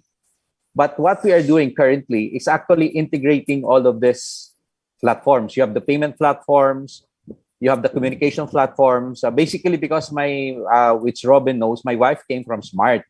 So we're integrating that system now, digitalization. And payments, e-wallets, internet over satellite, that's pretty much within the integration of the system that we do, especially for off-grid systems. And this is where I guess I would say Ryan was talking about, for a very young guy, talking about inclusiveness that really impresses me. Now, like this area are actually, this is where the need is. So the solution that we provide right now, if I may say so, there should be a base, which is one of the basic utility is providing power, affordable power, sustainable power. So with that will come like the Eastern Communication could come in with the internet over satellite communications. Ryan could already do the transaction because they have that system in place. That's all being powered by a sustainable source of energy. Plus, you are actually catering the farmers, because all of these farmers, I've been in this business for 18 years. I would say that all of them is unbanked. So the areas that we're going into, like even island towns or island barangays, are completely unbanked. So one of the demonstration that we have done currently, that we are doing currently, is integrating even tourism into it. So like the payment to they have a very good homestay, but they don't have they're not banks, so they don't know the payment to be done. So we opened that system for them. We call it Manwa, wherein the Airbnb could pay there, then with the Banwa turnaround and give this. But these are already the platforms that everybody was talking about. So when we come into a community, maybe a fishing community or a farmers community or a cooperative for that matter, or whatever association that is, a women association, we don't think only about energy. We think of what are the value added, and you guys are the value added. That's actually the beauty of this, and I really appreciate that Bob was really making kulit to really join, and para lang makita natin yung pag-integrate nung system na to, because it's not exclusive. Remember that, guys, it's not exclusive. It's not energy alone, it's not payment platform alone, it's not communication platform. That is the integration to make the inclusivity and sustainability for these areas that we're looking at, right? So just a reaction, of course, to the several presentation statements done by the resource person. But that is what currently we're doing, and we need you guys. The bottom line is we need you guys. We have to integrate those systems in order to make that. Okay. Thank you. Sir, Actually, I'm sorry. Sir, go ahead. Go, sir, Ryan. Okay. Yeah, go ahead. Good. So yeah, thank you very much. First of all, yes, this is quite a spirited and lively discussion. No need to apologize or anything if you guys speak in Bisaya. My mother's actually from Cebu, so makasabot jud ka. So just a bit. Yeah, we normally we were able to travel sana to Cebu like yearly, pero like given the pandemic, medyo hirap. So like my Bisaya is kind of all over the place. But anyways, yes. Collaboration, I think, is really key. When we first started StarPay, that was something that we really wanted to push for, was collaboration with other fintechs, other e-wallets, other platforms, and what have you. And as Sir Bob mentioned earlier today, using these platforms to be able to, for example, provide short-term loans, for example, or lending facilities or credit facilities to farmers, indigents, and what have you. I think this is something that's very important, lalo na po ngayon na panahon ng pandemya, kailangan po talaga ng tao ng pera ngayon to sustain, no? And something that we noticed in particular, for example, last year was during the height of the distribution of the ayuda. Hindi tumatagal talaga sa wallet eh. It takes them, they get that money 30 minutes after it's gone eh. It's gone. So unless you really keep it in your wallet, you decide to maybe resell the e-load or you accept bills payment, make a few bucks along the way. That's really where we see na there's some enterprising that's happening. And yes, Sir Erel, Sir Mark, everyone in this panel, collaboration I really think is key for not just for transformation or what have you. It has to be sustainable. It has to be continuous transformation. We were actually just in a meeting yesterday with the BSP, and they were asking not just us but several other e-wallet providers na we made all of these accounts. It's the first time that 12 million Filipinos suddenly became banked or had a financial account.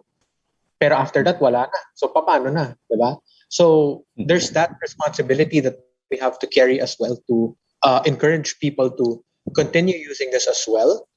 And on our part, we are actively recruiting several people across the different regions to be able to pay a visit to, let's say, to Bukidnon, to Davao, Marawi, wherever we may be. These are the places that we really want to target because nandito talaga yung need ng tao eh. I'm pretty sure if you look at Metro Manila today, lahat yan naka-e-wallet na yan eh, diba? Pero if we're talking Visayas, Mindanao, there's a long way to go and we want to help enable this. So is there a willingness from StarPay to do it? Definitely. This is why we're also working closely with the NICP para ma-achieve natin ito. And, our door is always open. So across any particular spectrum, if you want to have a chat or, let's work together. Let's do something. Let's do some good for the country. Because I think that's really the need that's really what the Philippines needs today. We don't need necessarily like big fintech investment or whatnot, but we need fintech with purpose, and we need fintech that helps to enable and makes it inclusive for everyone. Okay. Agree. Sir Bob, may I ask a question? Ryan, well said. Sir Mark? Is it Mark, I'd like to recognize Mike, please. Mike, are you recognized?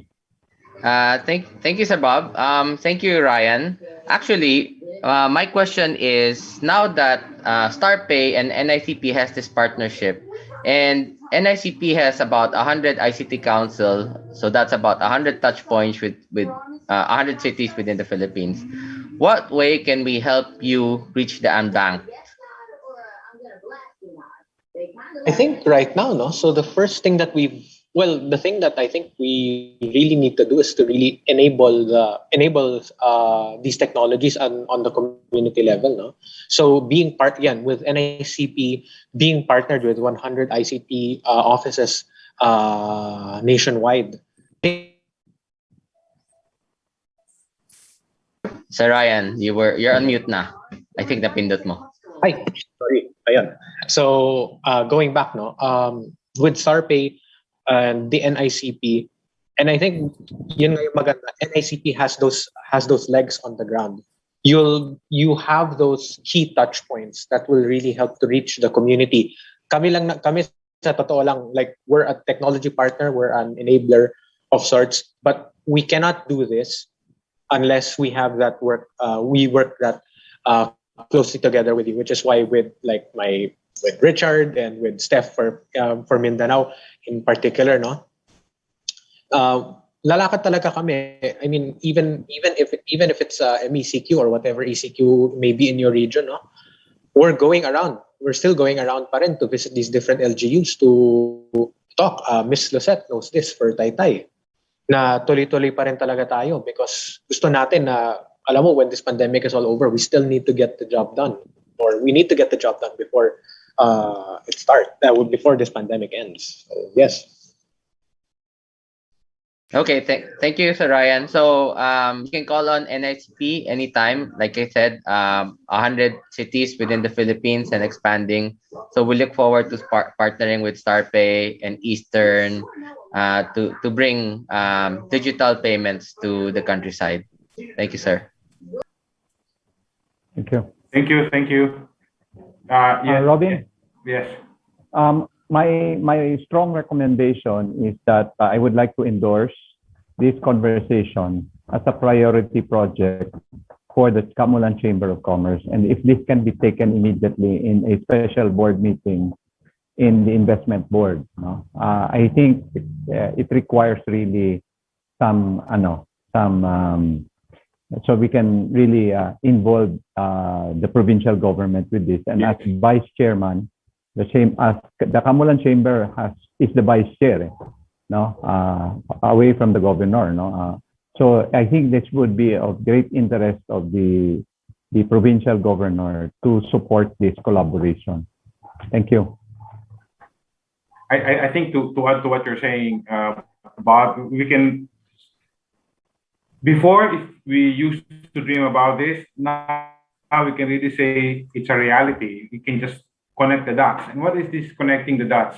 We can say in the middle of nowhere, a farmer, maybe in the foothills of Kitanglad or in the foothills of somewhere in Bukidnon, with aerial solarized activities with a solar panel and with Alberts, could be VSAT or could be Wi-Fi or regardless, but really the ability to deliver bandwidth through different channels, okay, and of course bringing in StarPay's fintech technology. All this, we can say a farmer now in the middle of nowhere can sell his produce, probably to illustrate, and this is how probably we can help in our economy. If the cost of, and I can see that in the groceries, if the cost of cauliflower here in Manila is 200 pesos per quarter of a gram, and we all know in Bukidnon, it's just farm gate price, it's just costing 12 pesos. And if a farmer is able to transact to the purchasing of SNR or pure gold and everything, and bringing down the price, my God, you can just imagine the efficiency that we create. And less spoilage. Maybe cauliflowers will start moving in the groceries because maybe they can sell it now at 250 per kilo, not 250 per gram. So all this, what I'm saying is all this is now a reality. It's just really the ability to connect the dots, and I'm so happy that Bob mentioned of our initiative in the Bukidnon Kamulan and provincial government and the investment board to really sit down and make sure that all these things will come into a reality. And we're also happy that we're hearing the support of key players in the industry. So really, really, as we said this morning, this is an awesome morning, and I think it's also safe to say this is an awesome afternoon. Collaborating with these ideas and coming up with a product and saying, oh, okay, this is a game changer. This is something transformative. What was once a dream can now be a reality. Thank you. Indeed. Thank you. Well said. Are there any questions that are being raised? I'm trying to access the Q&A. Ms. Lee, can you see something from the panels or from the host? Okay, we have a question here from Mr. James Besinga. Apart from the internet and equipment issues, how about performance? You may mention you have low attrition. What are the common reasons of leaving or any? Oh, I think this is for the academe po. For the BPO. I think there's a question of towards the end, I saw earlier. It's basically how StarPay. Does StarPay have special offer for startup on service charges or I mean, is there a business model for StarPay to work alongside startup companies or startup initiatives? Oh yeah, definitely. I think that's something that we're more than open to do.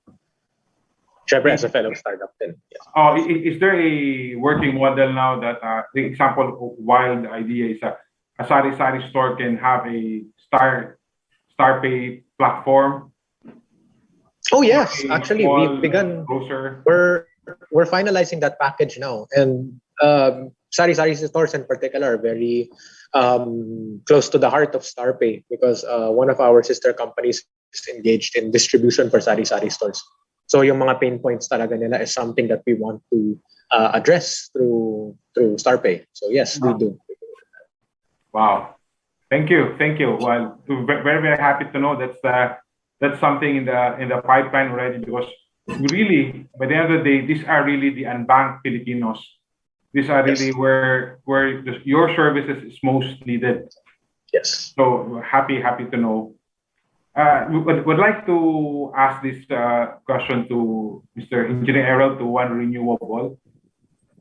Have you had experience of really coming in and bringing in all these integration services, and being the power provider in the middle of nowhere, and from there we're able to provide connectivity, if not connectivity, really even pump water, because really that's really powering up the pumps to make sure that you have water 24/7 for this, especially during planting season. So can you share experience on that? Yeah. We actually had a collaboration with the local government of Culase, Antique, Antique Electric Cooperative, and ADB. So we are the private entity that co-invested in that one island. We started with power generation. Now we are already like expanding the economic activities in the area aside just for electrification.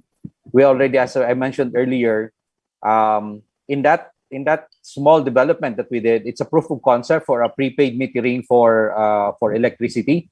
Wherein this prepaid system or this prepaid electricity, you can even buy it even if you're in Manila.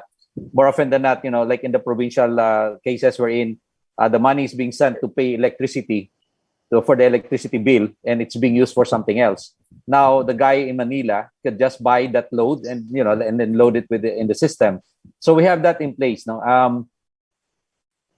Then we further expand into water desalination because that island doesn't have fresh water source. Now that's actually coming from a solar pump. Now after the desalination, you have water purification already. You have excess water. Now we're building, actually the next level will be putting up hydroponics in that island because they don't have any space for vegetable planting. So we have that already on the pipeline. Right now we are finishing actually our regulatory requirement on the desalination machine, which is very, very, I would say, environmental impact study. So that's already something that we have done for this one island, which is actually we're progressing the development there. They're already aligned with our Banwa platform for tourism and financial services with that. So that's already there because they have already a homestay business there. But then the other island in Lubang, we already started using internet over satellite for monitoring. Wow. But eventually now the community is asking if we could expand that capacity to have this community Wi-Fi because we have already that in place. So we actually have, I would say, like we hastened our development in digitalization because of my wife was already is in full employment with the business. So the telco experience that he had, she's bringing it into that's why probably later on when we'll be talking to Albert or to Ryan, they'll be probably talking more to my wife because they will be speaking the same language. But that's already actually a functional system in this 4 islands that we have. I can imagine Lillian should have joined this discussion this morning because we all see empowered women. And from your face, I can see who is the boss. Yeah, that's true. I mentioned about I mentioned about water earlier, and I'm glad that Bob is raising his hand. Bob used to be with the Prime Water, and he used to be the chair of chairman of the board in Prime Water in Malaybalay. So I'd really like that opportunity to come in and blend together, because there's a huge opportunity there, and it's not just really Wi-Fi, I mean satellite over Wi-Fi, but really coming up with opportunities in tourism as well. Yes. Yeah.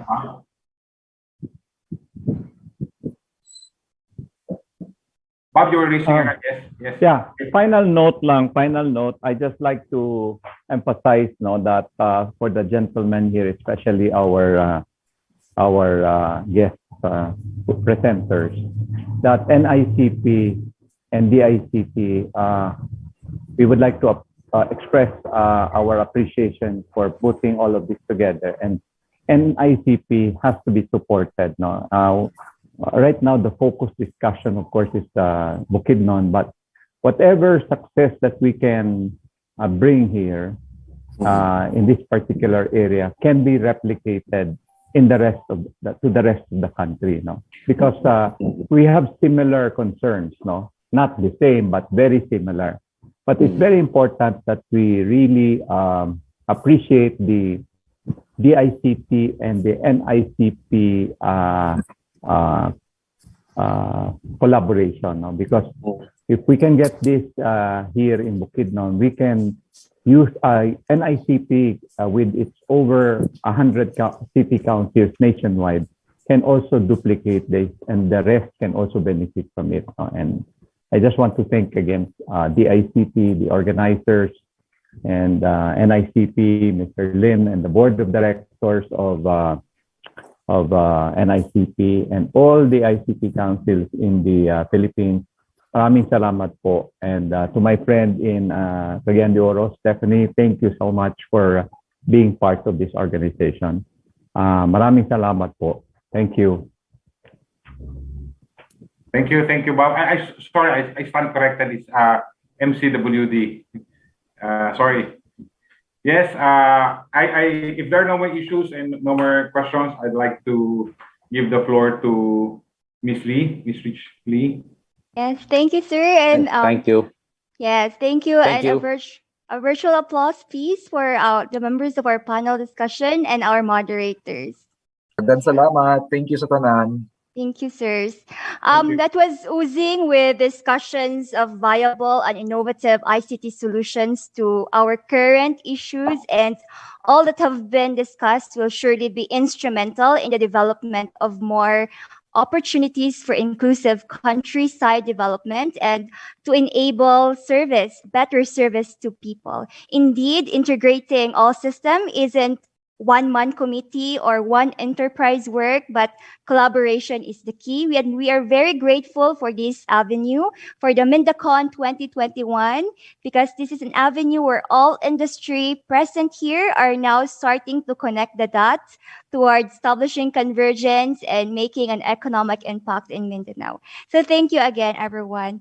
To recognize the generosity of time and expertise and knowledge of our esteemed panel discussants and our moderators, we will now award a certificate of appreciation.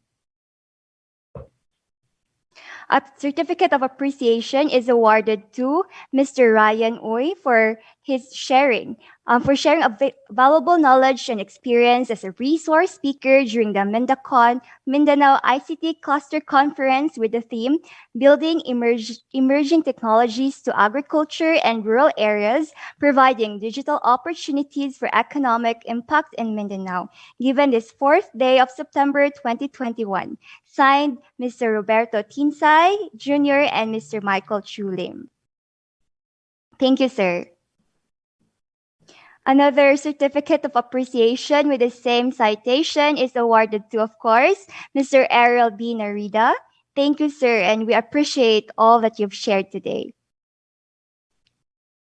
And of course, another certificate of appreciation is given to Mr. Albert Cornelio Antique. Thank you so much, sir.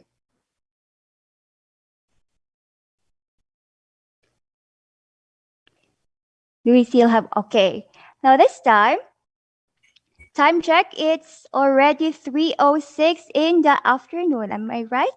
Yes, it's already 3:06 in the afternoon. And indeed, it was a very intensive, informative, and inspiring, and even revolutionizing two-day conference. It was packed with success stories, viable solutions, innovative ventures, and insightful discussions of our freelancers, BPO owners, talent development advocates, and all our speakers who have started the quest of leveraging the economy with the emergent technology. And I guess you would agree with me, they all deserve a virtual applause. Can we again give an applause to everyone involved today and yesterday?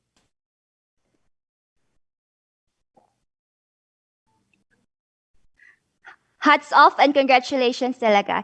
Thank you, and we hope we can continue collaborating with all of you, especially that in giving volume to all the discussions and the avenue for policy development, it all boils down to the question, what's next? Now we have come to the end part of our two-day conference. Let us be inspired again with the closing remarks of the former executive director, Farewell, with the former executive director of Malaybalay ICT Council, Mr. Mark Garcia. Thank you very much, Richie. A pleasant afternoon to all of my friends here, especially to our NICP President, Michael Chulim. Medyo matagal tayo di nakita, boss, but hopefully soon we can move forward sa mga initiatives natin. So I have been tasked for the last time this conference to just do a simple synthesis and a closing of what has transpired in the last 2 days. So let me start off with what the Honorable Senator made mention on pushing for infrastructure and development as a whole for the country. I know that the examples presented were about Bukidnon, but this is also true for many areas in the country. We are pushing for build, and this is bringing in lots of potentials and opening new potential for businesses and access. Secretary Hunasan also made mention on government's efforts for strengthening connectivity, massive efforts on rollout, augmentation of what was planned because of the demands of the pandemic.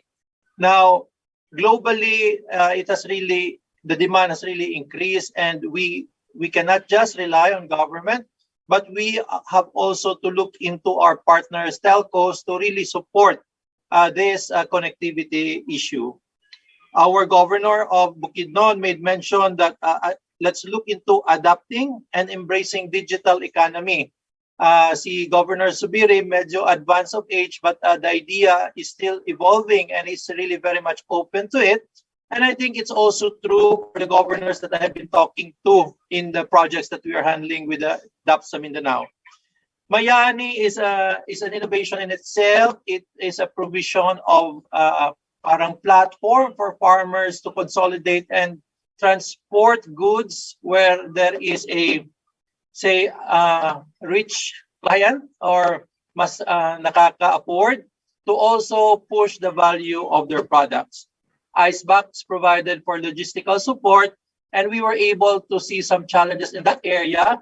But knowing the problem, we will be able to look at the solutions. So consolidation, backloads, and all of those things are very much important. We also listen to Multisys and their platforms and their digital solution and systems design. Medyo maganda, but we were not able to see the owner, see David Almirol. It would have been very good. Trader Juan also is providing a platform for us to collaborate. So this is good. After this, we can look at Trader Juan and move on from there. Ang daming kasing idea, but I don't want it to die at the end of this conference. Si Bob, when I met Bob 20 years ago, medyo madami pa buhok ko. Ngayon humahapol na ako sa kanya. But these ideas are not new now. It was there then. But sabi ni Robin, it has come to a point where mature na siya and ready to be realized. So it is no longer just a dream, but this can be realized. Of course, with the network of NICP, with 100 partners all over the country, I think this is a very good point of collaboration for all industry players. Medyo nawala ako. Moving on, I also believe that there is a very big challenge when it comes to the IT BPO industry. Based on sa presentation kahapon, they're expecting a growth of about 180,000 for the whole country.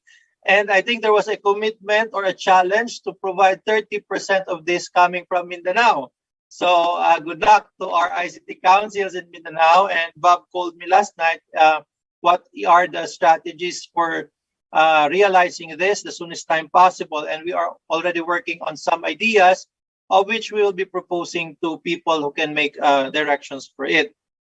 Adjustments made by the IT BPO industry on converting to home-based delivery, maganda din yon sa wala ng consolidation in call centers. So they sent, I think Teleperformance sent their desktops to the home of their call center agents.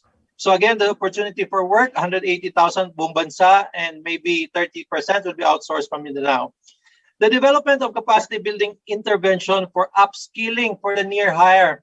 It's almost always the case that short lang ng konti, ma-hire na sana. So let's try to address that near hire issue by designing an upskilling program. It could be NICP, it could be LGU, it could be partnership and collaboration with different players.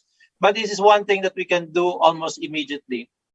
We are also looking into development of capacity building for ICT-enabled agriculture. Let's just call it for now an e-farmer. Pag may e-farmer, kailangan yan ng pitaka ng farmer. Kay Ryan yon. So imagine in an ideal situation wherein the marginalized farmer has a capability to look at his smartphone or whatever access point that he has, to look at the market, to sell and receive payment from there. That is the ideal case that we're looking, and hopefully we will be able to do that as well.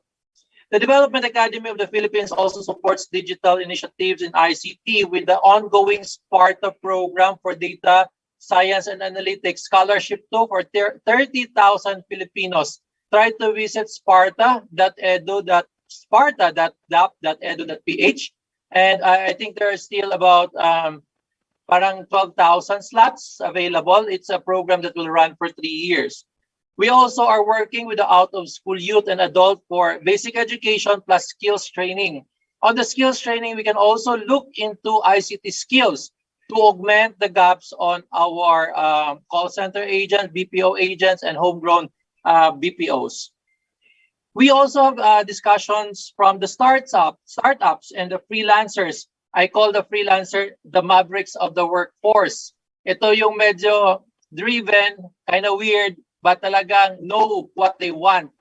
When we operated the Malaybalay ICT co-working space way back 3 years ago, they just come in and it was all for free. I don't know if this model is also adaptable to other LGU, but this is something that we can look into. An LGU-operated co-working space, especially ngayon, that medyo economically challenged talaga yung mga business enterprise. So maybe LGU can do this. As I have mentioned a while ago, yung mga facility, buildings ng mga government are empty.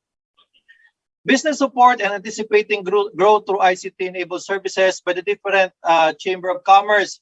So the Chamber of Commerce are really adapting, realizing that the growth in the coming years, coming months, will be through ICT-enabled services. We will have discussion on ICT infrastructure, top-down, bottom-up, AI and drone farming, supported farming, crop health monitoring, mapping, vegetation and index to manage weeding, crop metrics, targeted fertilization. These are all good, but this is somewhere at the high end. So yung mga medyo malalaki na yung farms, they could look into it to optimize expenses, inputs, and so on. Digital startup development and acceleration program from DICT. This is already in place. We can capitalize on this. It's ongoing na pala for quite some time. And this ICT Cluster Conference is an avenue for us to be able to present these initiatives of government to more people. And hopefully, many of us will also look into it and adapt it. So it was presented by Director Delphine of the DICT IID Bureau.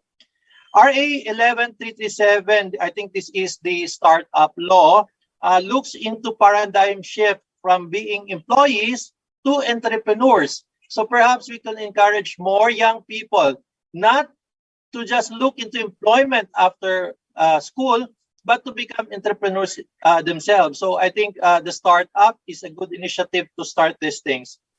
Digital Jobs PH and RISTT by Director City is also a good support for developing opportunity, freelancing, and encouraging BPO startups in the countryside. Freelancer motivation. Tinanong, ano ba yung motivation mo? Bakit nag-establish ka ng homegrown BPO mo? More time with family, financial independence, freedom of time, flexibility. It's very important that NICP is here because listening to this, initiatives and direction can be focused towards supporting the existence and perhaps the development of these homegrown BPOs. We also have noticed that I think only one is male. All of them are female. Women power. So go, go, go lang. So I think my gender bias, but I'm happy because it's empowering women, and this is what we want for our country as well. The women of freelancing is a proof of concept, and it works. So if we can replicate them, the Miss Foro, si Miss Asa, Espliguera, Makapundag, Story, and Miss Arsena, if we can replicate them to the wives, to the women of the country, imagine how productive we can be. Imagine the economic activity that we can produce. It was also mentioned by, I think it was that maverick from General Santos City, I forgot his name. It is important to know your whys, and the house will take care of itself. Bakit ka nandyan? Diba? And then the house will take care of itself. The right attitude and the right reason for being there. So we also had a presentation from CHED to have an inventory of programs and graduates to support the IT, BPM, and agriculture industry.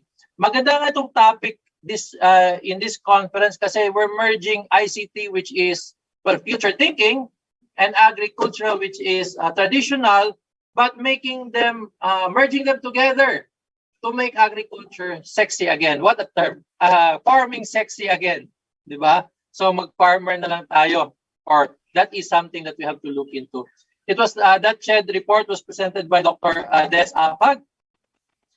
And we also, I was really intrigued with that IIDB initiative of co-working spaces in the different telo locations in the country. And they're looking at BOT, build, operate, and transfer, and private-public partnership kasi walang budget. But I think this can also be implemented using LGU partnership. Just recently, the ALS Law, Republic Act 11510, actually opened up the use of the Special Education Fund. The Special Education Fund was mandated kasi for infrastructure, for education lang. But with the new ALS Law, it can actually be used now for alternative learning systems. So I think a co-working space in itself is an alternative learning facility, an alternative learning system, and let the legal minds review it. I think there is an opportunity for the co-working spaces of LGUs to access the Special Education Fund kasi education pa rin naman yon. Okay, so we have to look into yung isang nasabi kasi is there's always been the industry academe gap. Yung what the university is producing is not what the industry needs. Totoo pa ba yun? And I think so. I was with the university for quite some years and it was a problem.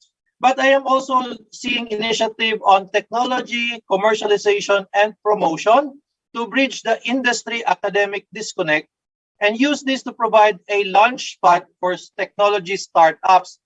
Kasi one of the technology startup issue is what technology are you bringing into play, di ba? Baka the startup is, yung technical definition kasi quite technical and pag sinabing bagong negosyo, startup na ba yon? So an inventory of what technology is available, whether it's new, it's providing better solution, can be linked directly with the research and technology commercialization of the different university. I think NICP here, pasensya na Mike, NICP will play a critical role here kasi marami sa NICP also has very strong connection with the state universities and colleges kasi they partner for talent supply. As part of our next steps, we must keenly look into the harmonization of efforts by all players to avoid duplicacy kasi minsan this department is doing this at the same time the other department is doing this. Imagine the ways pareho ng ginagawa and most likely pareho dun yung recipient. So the one government approach is okay, but this is only looking into initiative of government towards that end. How about the initiative of the private sector towards that end? Who harmonizes both of this? Diba? So we must keenly look into this. I know there are some effort, but there must be some real focus given to this.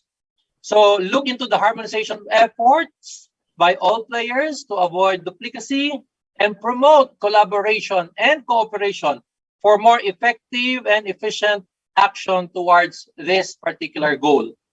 Homegrown BPO, I think this is one thing that could help us come back in the future. Kasi we don't have to travel. We're just at home. If this particular industry can be supported and can grow, perhaps the recovery would be faster, better, easier. As an investor with direct investment from retail to food, perhaps homegrown BPOs can be an option. If you go around the malls, if the quarantine status allows, you see so many spaces closing. Imagine that one. So this is an opportunity perhaps for investors kasi may pera yan, walang mapaglagyan.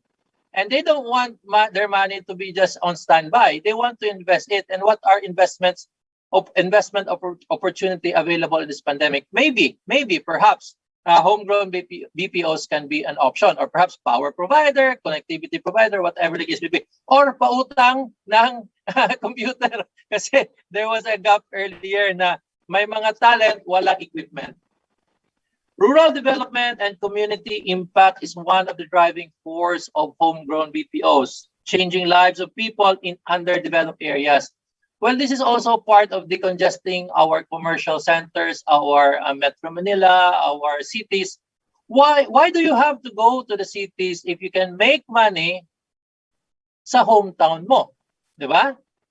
Mas gusto ko yon, diba? I don't have to go and worry about cross-contamination, delta, lambda, ano pang virus dyan. Nasa bahay lang ako and I can work from there. I can earn my living there. So input from Mr.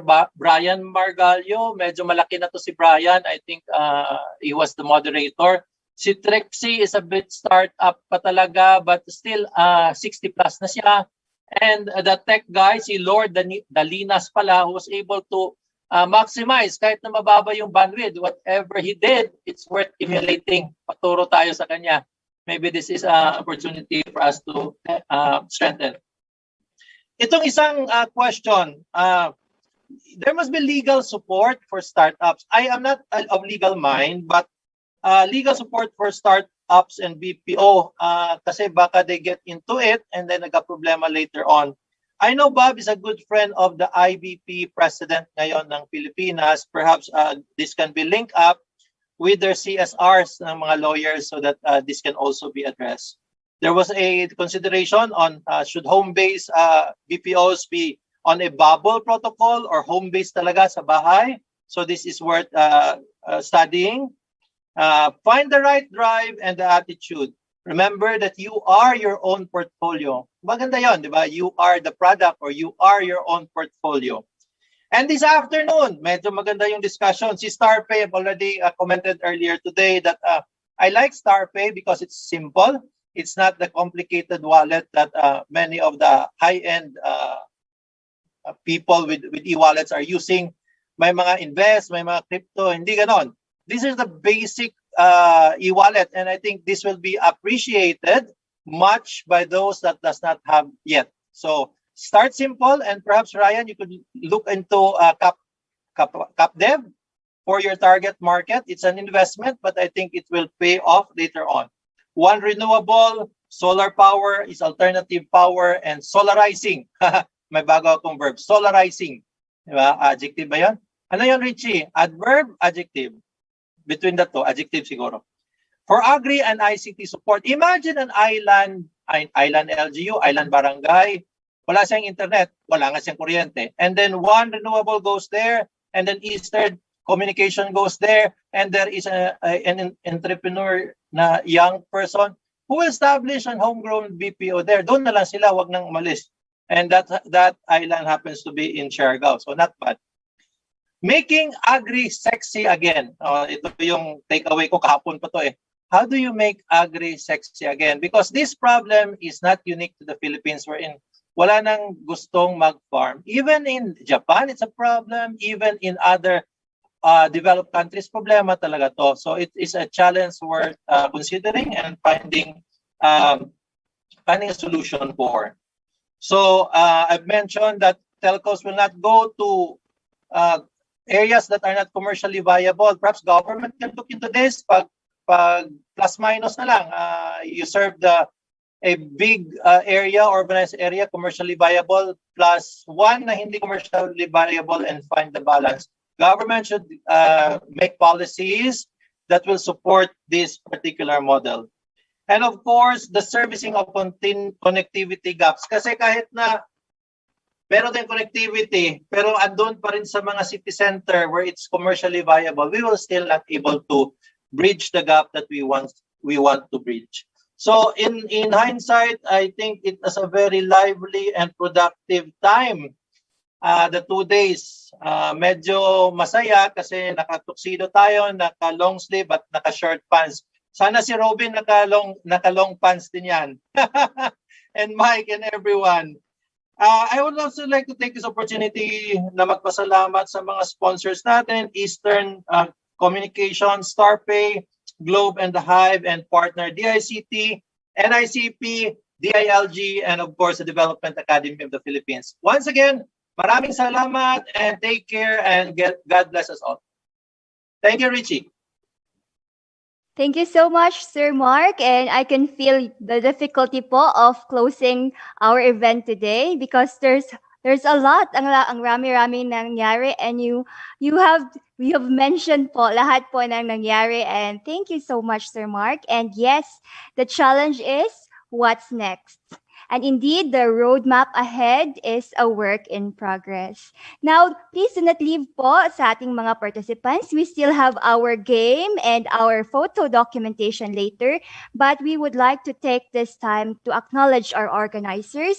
This event will not be possible without the following. We would like to acknowledge po the following earnestly working hands in the realization of MindaCon 2021. We would like to thank the DICT Second Cluster Director Eugene Rapusala and also Sir Ram Avila Stafia and the team. Thank you so much po, working night and day. Thank you so much, DICT. We also have to thank our organizer, the LDR Event Solution, headed by Ms. Lucette De La Rosa, the Managing Director. We also have her secretary, Ms. Edsel Cuevas, and our multimedia artist, Ms. AJ Nueca. We also have here our technical director. Happy birthday to our technical director, Mr. Nero Marcelo, and our writer, Mr. Eric Lagarde, and also our technical staff, Mr. Kier Harlego. Thank you so much, working day and night, LDR Event Solution. Thank you so much. And also, we would like to acknowledge the Malaybalay ICT Council as the host council of the MindaCon 2021, specifically the team of Sir Bob Tinsay. Thank you for the backroom staffs. We have here Mr. John Lee Rosales. We also have Ms. Kay Cindy Machubar and Ms. Arcel Lakrian. Thank you so much. And also our conference host, Mr. Jasur Leovan Untulan, Mr. Dali Cruz, and yours truly. We would like to also thank the following who are very instrumental: Director Emilu Delphine of IIDB, and also the NICP headed by Mr. Michael Chu Lim. Now, to all of you who joined us, thank you. And of course, do not forget, we have two selfie hashtag challenge. We hope that you will post your best selfie and upload it with a hashtag Mindacon and hashtag NICP 2021. And for our best hashtags, we have first Andrea Shella Laktan says day 2 at home attending Mindacon 2021. Congratulations, Miss Andrea. And also our second winner, I couldn't see her name. Our second winner is Ms. Michelle Desherdo, saying here in her caption, Mindanao ICT Cluster Virtual Conference Day 2. Hashtag Mindacon 2021, hashtag NICP 2021. Now again, congratulations to our winners and thank you to everyone who participated in our 2-day conference. Now, again, many are asking if this session, if the 2-day conference will be available on YouTube. Please do not worry for those who would like to review certain points because they were very engaged with the discussions. Our recorded video will be available on demand via Facebook in the NICP page, so you may access it on demand. And also, many of our participants are still asking of the code of the day. Tech team, can we still flash it for the last time? Again, for the code of the day, we have Mindacon 2021 _ digital Mindanao. This will be needed for your evaluation form and for your e-certificate. Thank you again. Now, please don't go yet. We will have our photo documentation. No? So you can do your little retouch. No? So now I guess everyone is opening their cameras already. We would like to request everyone to please open your cameras. No, let's just check. Ito po yung magigiting na 121 and there are also some who are joining us in Facebook Live. So here we have how many frames? Okay, on our first frame. Okay, give your best smiles in 3, 2, 1. Smile. Just remain smiling because you don't know which frame you belong. So second, we have our second frame. I hope the tech team is also taking shots. The second frame. And now for the third frame. Tech team, how many frames do we have?